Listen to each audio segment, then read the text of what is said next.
your dream track to race on? The Dakar. One rider you'd love to battle on the track? Myself. Yourself. Okay. Yes. Get up, pick up the motorcycle. It's just, you've just hurt yourself a little bit. It's nothing big deal. Carry on. So I got up, I tried to lift the bike and my knee buckled again and I fell. Any memorable falls? Oh my God.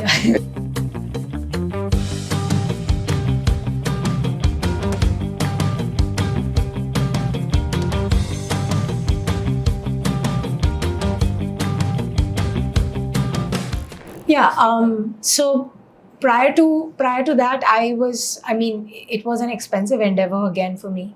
And I was like, that's too much money to spend on a motorcycle, a dirt motorcycle, etc. So and of course, I'd been in the space reasonably enough to understand that it doesn't end with just buying the bike. You put this, you put that, then you embellish it, then you improve some performance parts and all, and then very soon you are in debt and choosing, should I have breakfast, lunch, or dinner? Yeah. And I said, I don't want to go there. Let's not venture into that area. But then I started scouring the country for pre-owned dirt bikes because people were selling, and then I quickly learned that the history and the service history and details about the motorcycle were not authentic or not. I mean, nobody was telling the truth often. These bikes run on hour meters as opposed to an odometer. Oh, yeah. Even I know this. Yeah. So you have an hour meter on it, and then you check. The vibration will pick up on the hour meter, and then that's how we keep a tag on it. So we say how in our normal motorcycles, okay, at 10,000 I'll do a service, at 50,000 I'll change oil, whatever. You keep a track, right? For us, it's with the performance also, and constantly checking the motorcycle and the hour meter. Okay, so many hours have passed since I last changed the oil and whatnot. But the turnaround time is much, much more quicker. The more you ride it, the more hours you clock in that short span of time. The conditions in which you ride, dust and dirt versus the monsoons versus the cooler months, etc. So the oil and the consumables and your filter, etc., etc. And I was like, I don't want to take on that too much. It's not my cup of tea. I like a road legal motorcycle, which is fuss free. Also on the X-Pulse, when we would train through the monsoons. Okay, that was another novelty for me with Ashish.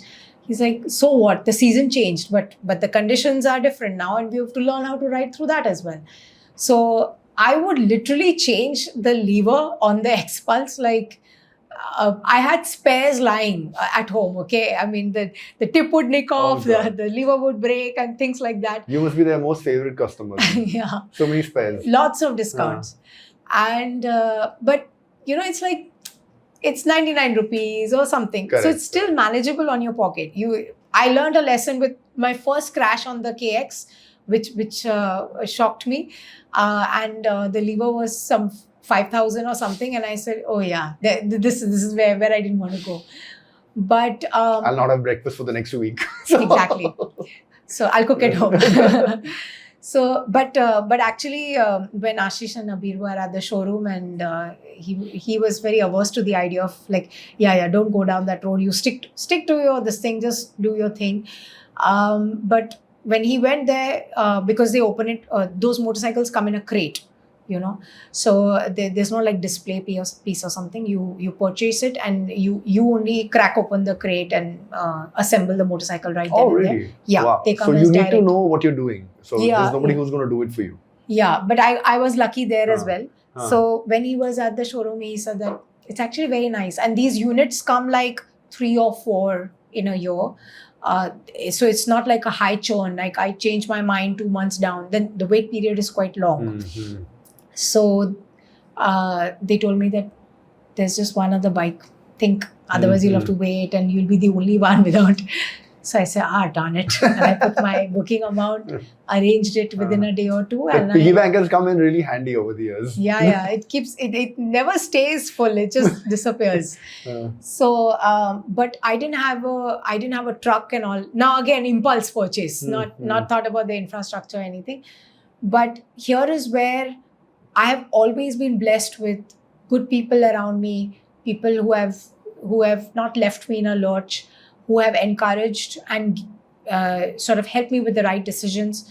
So Ashish was there, personally present, taught me how we uncrate it, was there to oversee the assembly of the motorcycle and whatnot. And I was also kind of soaking it all in. Okay, this is how it looks, and this is a grand experience, versus just picking up a motorcycle from the showroom and rolling it out. But here we are assembling it and all that stuff.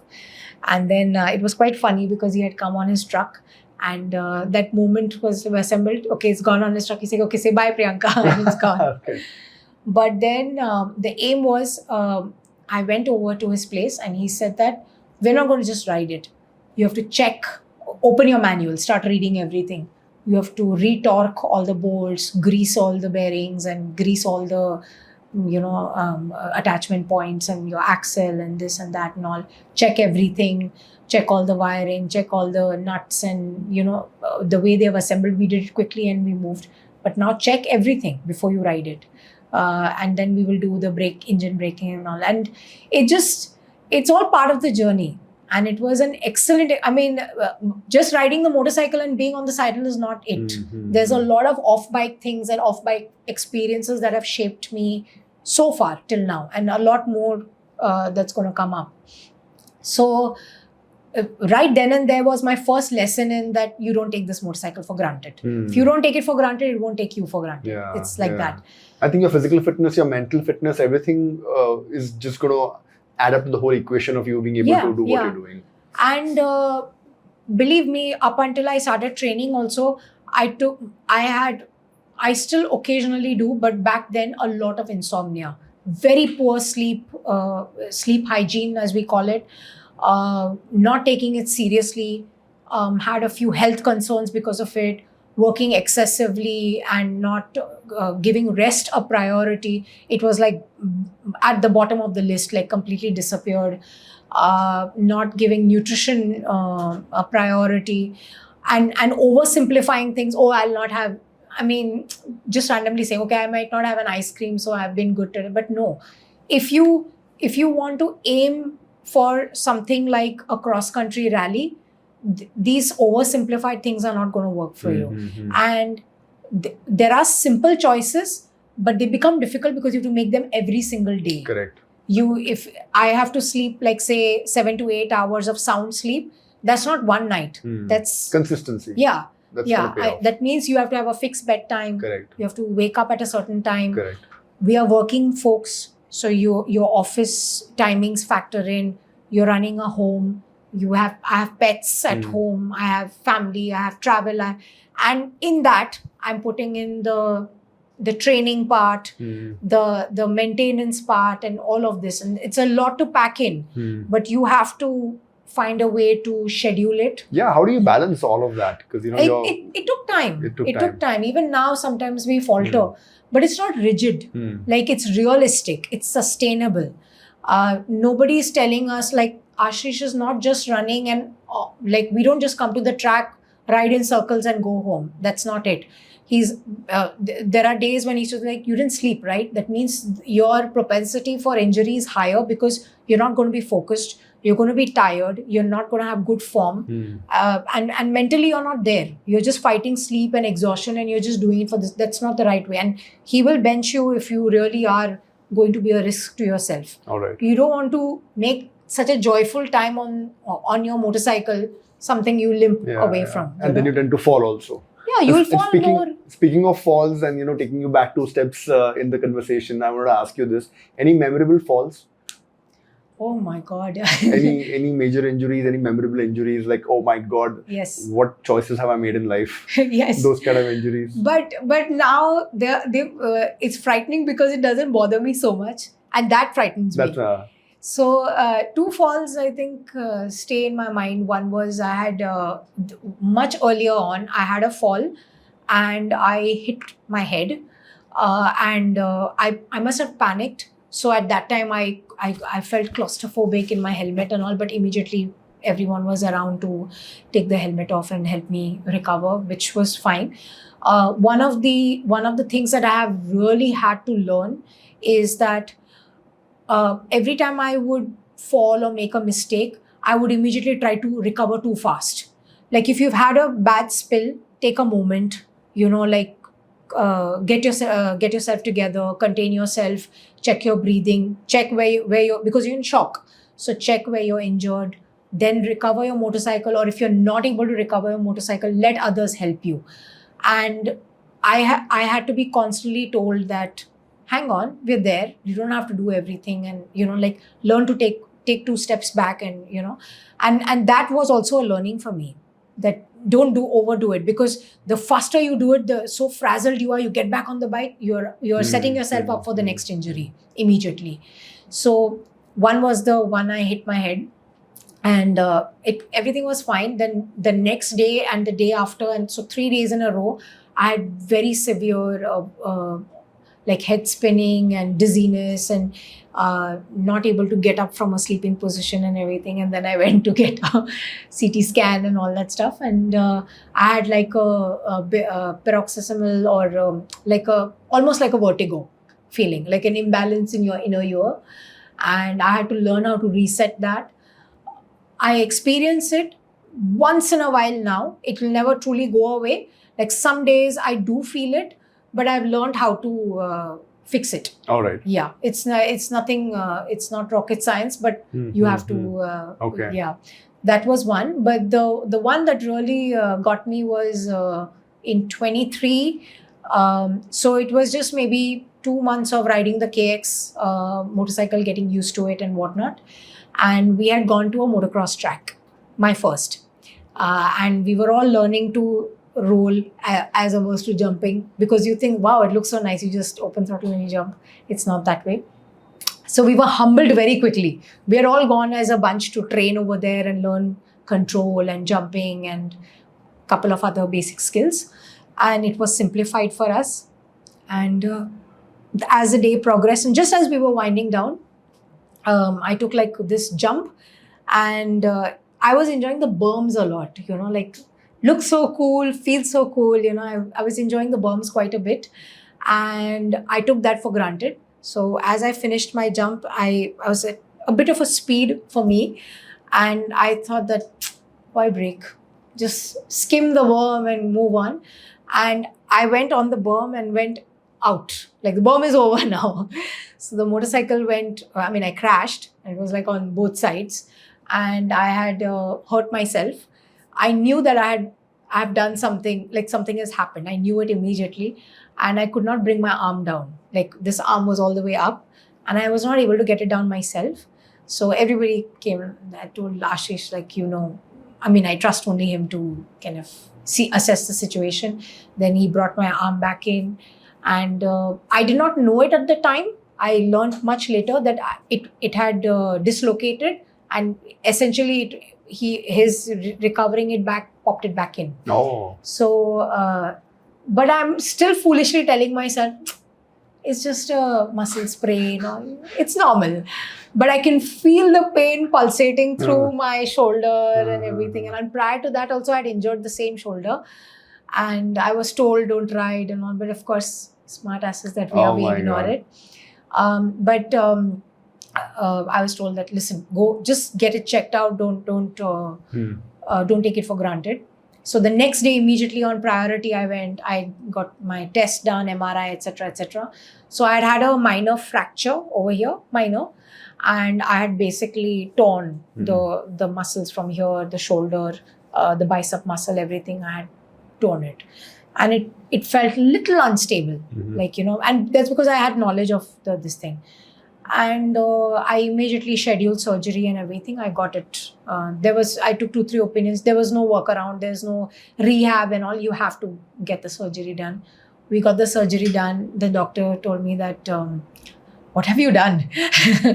and then he said that no riding. This was in 28th March. Yeah, I remember. And he said, no riding, even a scooter till October. And afterwards, I will tell you, because he knows our road conditions, right? So he said, motorcycles, so you forget. He said, we will do full rehab. And then in October, November, towards the end of the year, you can start riding a scooter and then, take it from there. and it felt, I mean, just the timeline felt like a death sentence. I was like, that's not how long I can stay off. So I got on a recovery diet. I had to really fixate on good protein intake, good rehab, not sitting over there, oh, woe me, feeling sorry about myself, which I allowed myself, by the way, for 1 or 2 days. I said, I'm allowed that luxury, but I had to snap out of it quickly rather than let it take me down. And then I would go to the track, I would watch everybody, I would do my exercises and everything. And then by July, I was back on the motorcycle. So slow, very slow. I got a brace and basically, taking it easy and all that stuff. And then ambitiously decided that in August, there was a race in Jaisalmer, the Ultimate Desert Challenge. So I said, I'll sign up for it with the coach's blessing. And I said that my aim is simply to ride. Even if I'm at the back of the pack, the aim is simply to ride without aggravating this and finish it. I just want to cross the finish line. I don't want to win anything. I'm not racing, nothing. I just want to experience it. It was supposed to be a 2-day race. So we decided to go 1 week early, do a little sand training. I've never ridden in sand before. So I will tell, is this one of those decisions you make? Injury. Huh? With an injury. When you're recovering from an injury. Yeah, while I'm still recovering from an injury. So even something like a break, I could feel it, like it would hurt. But you know how I like to physically make myself uncomfortable. So the struggle. And all this time Abir was just like, I don't know what to say, better not fight this, So we went to Jaisalmer, rode in sand. It was such a new experience for me. Like, I imagined it a certain way. It turned out to be something else. It was parts fun, parts it's not fun. It just but everything feels like not fun when you're not getting it, and then you just want to drive yourself to you go one way. I don't want to do this, it's not for me. Or I'm not getting it, but I want to get it. So I was there and getting excited about the race. And then the last day, last training, we're winding up again in the afternoon. Okay, this is 3 or 4 months after I fixed this. We are going, we're just doing like a last outlap and coming back, small dunettes and everything. And we're going, and the sun is on the top. So you can't see the dune cuts. Okay. Everything looks white. Everything looks same. It looks like one same plane. Level. Yeah. So that is what we were training for. That don't take everything for granted in the desert. Like, you should know when to brake and prepare for the uneventual. And I reached a point trying to catch up with the group, and I saw that it was a sudden drop. And I was like, it's a very small, like maybe from here up to here, whatever. I was like, jump it and continue on. But it was a little hard packed. So I jumped and I landed with a thud on the bike, and I immediately felt my knee knock inside. Okay, and so I've had ACL and meniscus tear and surgery on both knees way prior to starting riding motorcycles. Okay. And that felt very familiar. Those don't even matter now. Those are just small injuries which have... But it felt very familiar, and in my head I'm like, not again. I was like, not this, not now, not after I worked so hard to, so upset with myself. And then I of course stopped and I tippled over in the sand. Then I had a lot of pain. So I stopped for a moment. These guys had gone ahead, and when you're in the sand, you can't really see where somebody's disappeared. If you've disappeared, like, it'll take them a while to retrace and find you where you are. So I waited for a bit, and then I said, okay, get up, pick up the motorcycle. It's just, you've just hurt yourself a little bit. It's nothing big deal.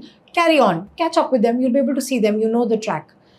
So I got up, I tried to lift the bike, and my knee buckled again, and I fell. And I felt it again. And I was so angry with myself. Again, like tears in my helmet, goggles. And the frustration was not from the pain. It was a frustration of, I wasted a few months, and this is like 3 steps back. And the race is like in 2 days and all. So we regrouped, recovered. Everybody came back, got the truck, loaded the bike, went back. My knee had swollen up quite a bit. So I knew that I mean, don't be foolish. You know what it is, you know. But we looked for a place to get a doctor, MRI, something and all, but there were no facilities. So then I was left with two choices. Either I stay back and support them through the race, because anyways everything has been arranged and taken time off and whatnot, or fly back on priority and get this sorted out. But we decided to stay back, and I'm glad we did that, because I got to experience UDC as a viewer and as a crew and as a support, and we were very much needed there. If you can be there for your team, nothing like it. Of course. And I took that also as a privilege. So we did that. The race was only for one day. The second day was cancelled. And then we all came back. I got an MRI done. So basically the ACL graft that I had from the previous surgery had become grade 2. It had not snapped, so I was very happy about it. And the same doctor who did this, no, he saw me, he's like, what did you do? I said, Again. And I so shamelessly told him that, no, it's not my shoulder, it's my knee this time. And he just looked at me perplexed, that he's like, don't come back to my office anymore. Like, just don't come only. Then he said, okay, what happened? And, you know, I came so prepared. It was frightening. He's like, you're taking these things for granted. And you're riding the motorcycle. I told you not to touch, you know. So then he told me that we got a little bit more diagnostics done and everything. And he said, you've not done damage, but you will go there if you don't take these things seriously. And I had to let the knee recover for a bit.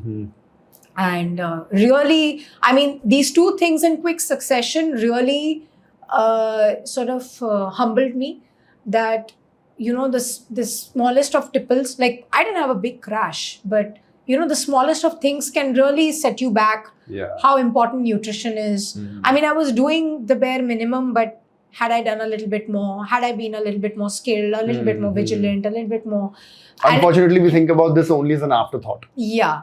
And also, you can prepare enough, but you will never be 100% prepared for anything. Like for riding, for a rally. You've seen the Dakar. So many things happen. It can happen on day 0. It can happen on day 14. So you can prepare. You can try to avert as much of the damage and the disasters and the recovery and everything as much as possible. But you cannot completely avoid it. It's part of the sport. It's part of what you do. Any professional titles you wish to be a part of? Are you aspiring to go in that direction? I do want to do, the cross-country rallies. Have you been a part of any already? So, no, none yet. And last year, I went for Moroccan Roll by Nomadis and in collaboration with OPR. So, we did what was basically a training rally of 5 days. It was with the road book. So, everything, all the setup, all of it was like a rally would be. You get up at certain time, the start time is so and so, you get a road book every day. So a lot of it was mimicked from a rally. The only difference was that you're coming back to a 5-star hotel, you have meals, the road books are 200, 300 kilometers. There are tough sections, but not so tough that you're not learning. The idea was to give you a reality check of the terrain, but at the same time, you are focused on the road book. So that was a grand experience. Riding at a certain speed, focusing on the road book, scrolling it up and down. And if you've ever seen the road books of these rallies, these are not your Google Map types. They're not clear in direction. These are those really analog, keeping in the spirit of the Dakar. Right. You really have to put in some work to understand what's going on, where you're going. Understanding the symbols and whatnot. So training on the road book, but months prior, Ashish was very clear that this is no joke. You're not just going to get on a motorcycle and this is not a guided tour. If you are going to be doing 200, 300 kilometers every day, you'll have a few falls, you will have quickly changing terrains, you will have heat, you'll have cold. So, because we went in November, so you have to train for endurance. Your fitness has to be peak. You should have enough strength to lift the motorcycle from any angle, drag it down sand and whatnot, and do it so many times in a day. And be able to get up the next day and the next day and the next day and make that choice to get back on the motorcycle and do this. So we really took it seriously, and we did strength training. We did a lot of endurance training. We're still doing it right now. We did a lot of like awareness with games and Reflexes.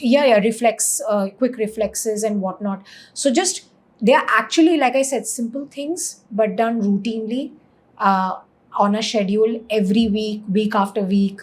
Then when you're doing that, what are you fueling your body with? Mhm. So, and even at UDC, it was very important. The hydration, it was one of the hottest days, 40 plus degrees. The hydration, the dehydration got to everybody, crew, organizers, the riders, of course. And it was such a monumental lesson in how many things can go wrong if you don't hydrate. Yeah. Something basic like hydration, and not just with plain water. Correct. So, and I like all this, like these nuances of, cross country rallies. It's not exactly a small race. It's a race divided time, distance, speed over X number of days, thousands of kilometers. For very long, your motorcycle and your navigation tower, and nothing else. No GPS, no network, no nothing. Like, you're making decisions on the fly. You think you're going flat on a completely flat land, but you are not. You might miss a rock. Of course. Riverbeds. We did dunes. We did, and there was again no mollycoddling. You are left behind. You're left behind. Correct. And I needed that experience because it really humbled me, and I knew the effort it takes to prepare for a cross country rally. But that experience taught me how much more we needed to do. Mhm. That we were doing the bare minimum, actually. So we have to take that seriously now. And we do have some rallies planned in the future. Mhm. Don't want to really talk about them at the moment, but we are planning. There are certain on our calendar and our timelines, and we are at the moment preparing for them. Something to check off the list. And some format of the Dakar, yes. Like, I would love to do it, because now it's fixed in my mind for so many years. And it's not just about going from the start point to the end point. It's about first finishing every day, surviving it, and testing myself, that when I'm in that real world situation and an actual rally, how much it will demand out of my mind, my body, my technical skills, my willpower. Because the motorcycle might be fine, but my mind is ready to give up, maybe ready to give up quicker. Yes. I just don't want to do it. You're stuck. When I went, for example, in November, there were 2 days which were in the Merzouga dunes. And I know that those were very tough dunes, but they are not even the actual dunes that the rally guys do. We went and we started. So the highest peak of the dunes, I think 900 meters or something like that. And we were just gradually going up, not realizing how high you're really going. Then when it came time to get back out, according to the road book, everything felt like a descent. Like a free fall. Oh. Yeah. And I have a little bit of an issue with heights. Even on the track, that L2 section, if you remember, I had a big gripping problem with height over there. Everything feels like a free fall. At Merzouga, it actually caught me. It was a feeling I was not familiar with. I started to get really, I would not say dizzy, but something of that feeling. Throat goes dry. The steepest of the sand descents just felt like as if me and my bike are going to part ways, and I'll crash somewhere. I pictured the worst.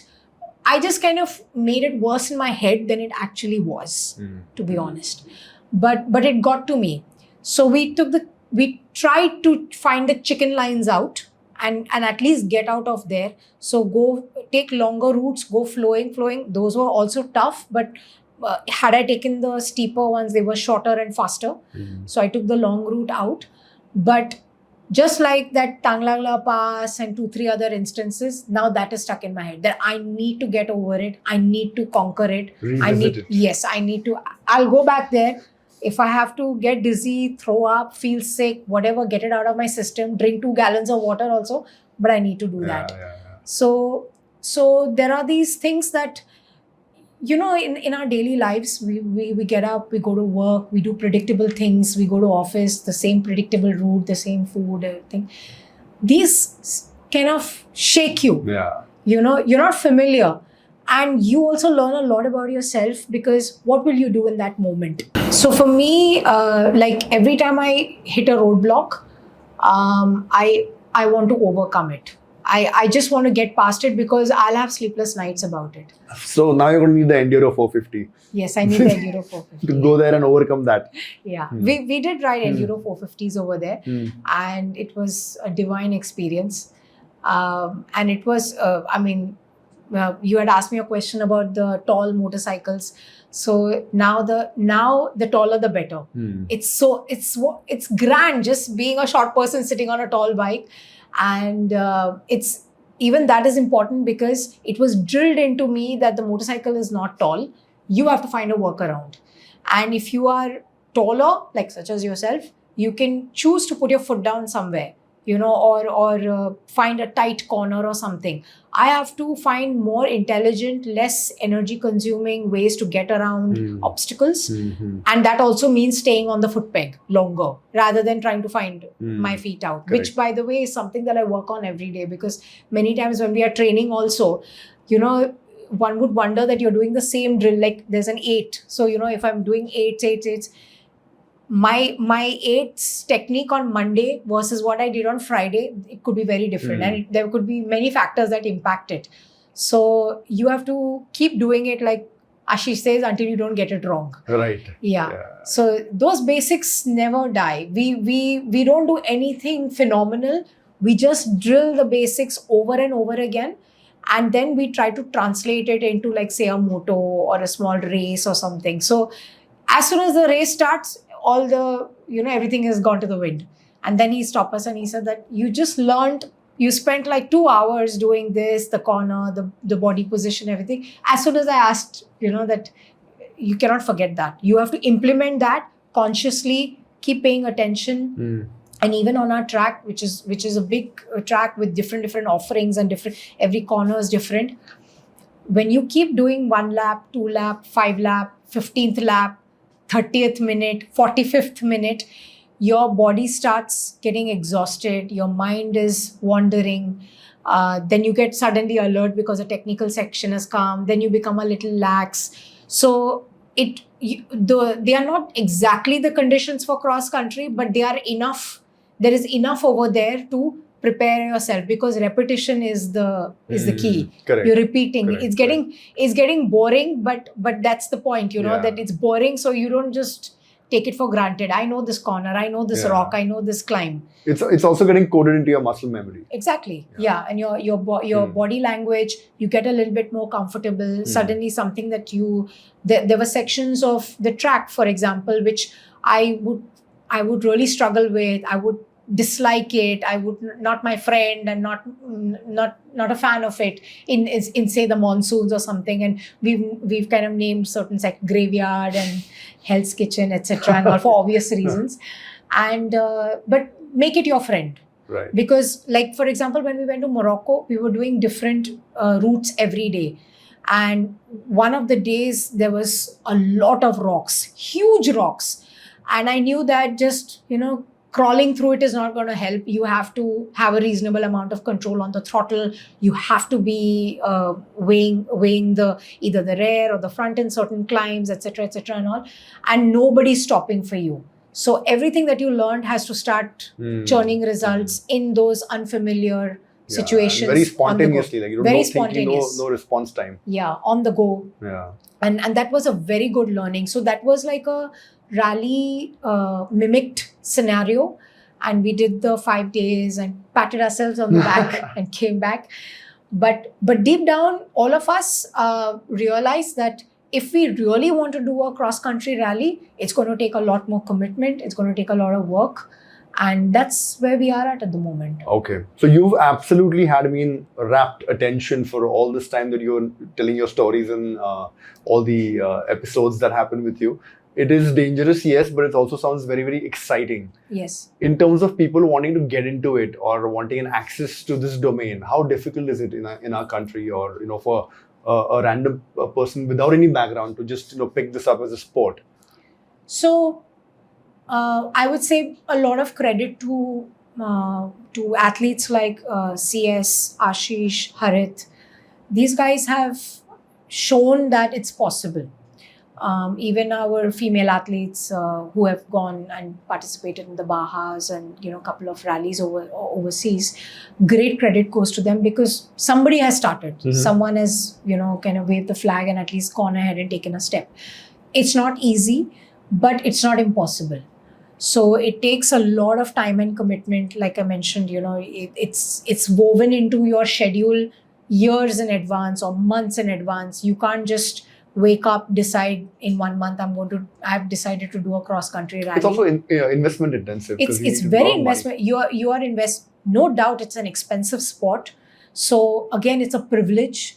Even to do something like Morocco, I consider it a huge privilege. Not everybody gets the finances or the opportunities to do something like this. And when we do, we shouldn't take those opportunities for granted. And we have a lot of talented riders and racers and rallyists in our country, but we all have a long way to go, because most of our sports here are short format, shorter days. We have to start somewhere. We do have certain events that sort of prepare you for rallies, but nothing as big as what the international rallies are, and only doing them over and over again, which means a lot of time, money, energy, taking time off work, school, etc. Then you're not the only person doing it. Like I said, your family is invested in it. So it takes a village, whether it's your friends, whether it's your family, to get there. Mm-hmm. But it's not impossible. All right. Yeah. What I like about cross-country rallies as one of the disciplines is that there is no age limit. There is no expiry date to, it's done. You are X years old, you're past your prime and you can't do it. We have veteran class at the Dakar, riders as old as 60, 65, 70. Oh. Yeah, they've had a bucket list. They want to check it off their list. How nice. There are folks who have done 15, 20 Dakars. And they're not young folks. They are older people. They are at the mid or the back of the pack, but they are getting to the finish line, and they are soundly adept with the mechanics and how to survive the desert and the ask of the day, so to speak. So I like that. I like that it's limitless. As long as you do justice to that, from yourself, what you can bring to the table, how you treat your motorcycle, how well you prepare yourself, and then take each day in its stride. And also mentally prepare for the uneventualities. You have a crash, you break something, a rally did not go your way. It's not the end of the world. At that moment, it feels so. Even I would feel like that, get frustrated and upset and all. But there's no full stop to it. You can do as many rallies as you want. It's very, very cost intensive. But if you prepare well enough, not completely. Not completely. Nobody can. That can never be. Yeah, can never be. It is possible. All right. But we as our sporting, I would say, discipline, it needs a lot of work. Everybody. We need a lot more commitment, a lot more discipline, and everyday choices. We have a great example in our coach, Ashish, and he leads by example.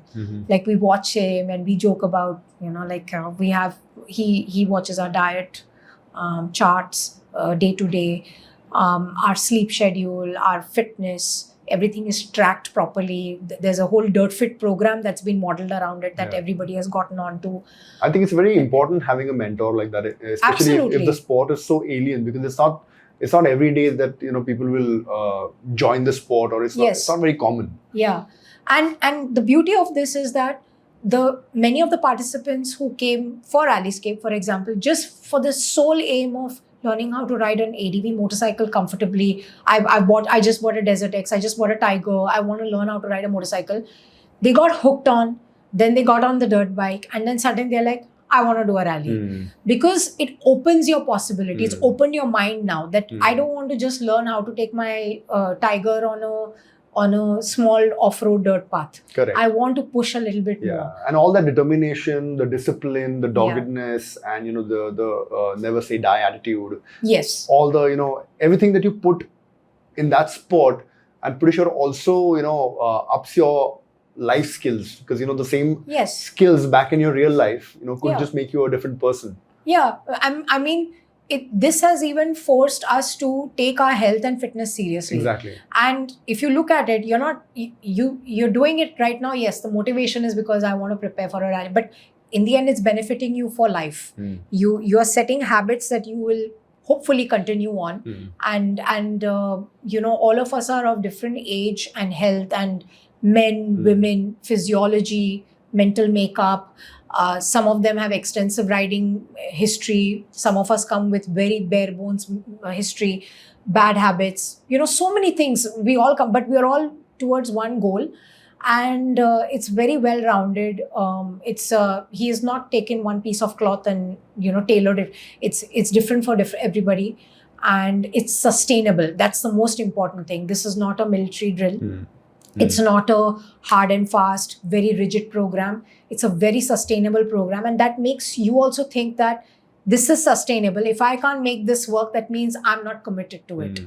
So even every day when I'm making small choices, it sounds very rigid, but it's not. And no, there is no like, you can't do this and you shouldn't do this. Do everything in moderation.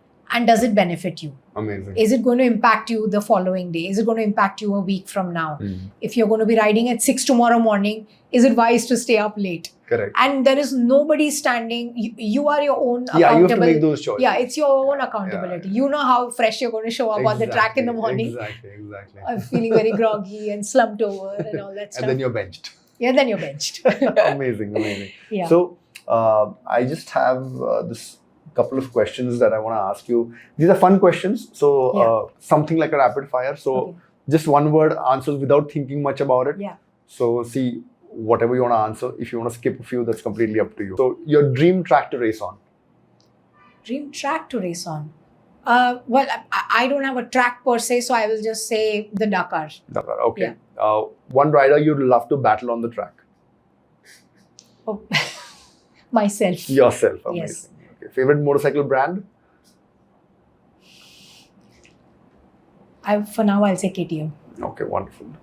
Speed or control, which matters more? For me, control. Okay, and what's scarier?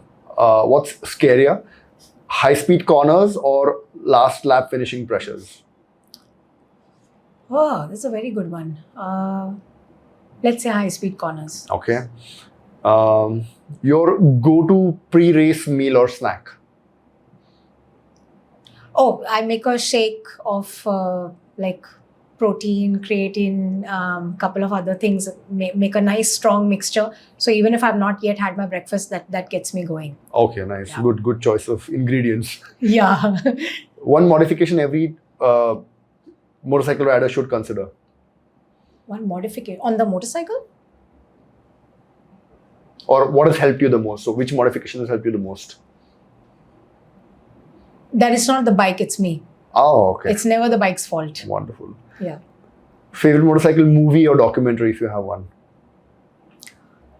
Oh, there are plenty. But I'll say recently the one that I watched was by Rally POV. There was a full movie on Rally POV. These guys, Italian bunch, they do the Dakar every year. And there was one gentleman, his name is Cesare. And I loved watching his story of how he randomly decided to do the Dakar and then went, and then his wins and fails. But throughout the entire process, no matter what, whether it went his way or not, that man went to bed smiling, woke up smiling, and was the joy of the day. And it taught me a lot, because I was very stressed the first 3 days when I was in Morocco, and I was beating myself up for not getting certain navigation things right. And I watched him and I was like, look at him. He's just enjoying the process. It doesn't matter if it was right or wrong. So I will say recently I watched this, yeah. Okay, wonderful. The best part about being on a motorcycle? Everything blanks out. Okay. Everything shuts down. It's just you and single-minded focus. Okay. If you could have a superpower on the racetrack, what would it be? No fear.